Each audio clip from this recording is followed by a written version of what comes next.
పండక్కి పిలిచారని పార్వతమ్మ పుట్టింటికెళ్ళింది. ఎప్పుడూ చూసింది అమ్మని. ఇల్లంతా తిరగేసి హిమవంతుని కాళ్ళొత్తితే కళ్ళొత్తుకుని కుశల ప్రశ్నలు అడిగాడు.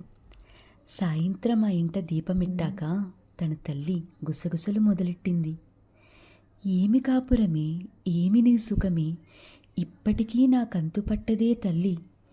ఏముంది వాడిలో, నీ కంటి చూపులో నాకంతు చిక్కదే పిచ్చి తల్లి. మూడి కళ్ళు మూసుకుని మునకలో ముంటాడు, ఒకదాని బదులుగా ఒకటి తెరిస్తే ఒకటా రెండా నిలువెల్ల లోపాలు లెక్కట్టి లేనన్ని ఎంచి చూస్తే. విన్నాది పార్వతమ్మ చిరునవ్వుతో తల్లి గూడంత విన్నాది మురిసి మురిసి.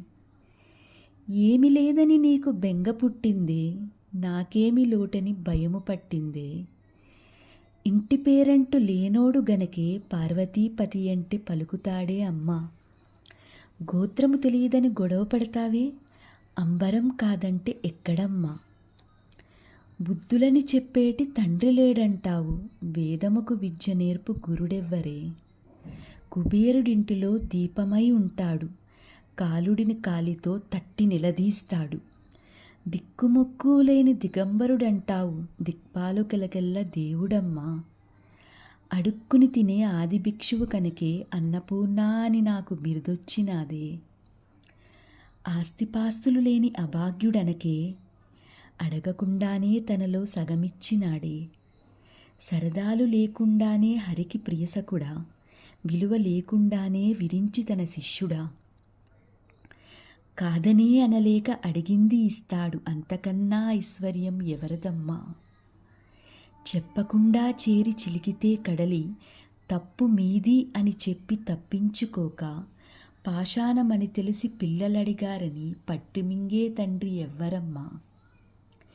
ఊపిరులు ఆగాక ఉన్న బంధాలన్నీ వదిలి ఊడిపోయిన నిజము భయపడితే, వల్లకాడికి నడక వల్ల కాదంటే తోడుగా నిలిచేటి బంధువెవరమ్మా.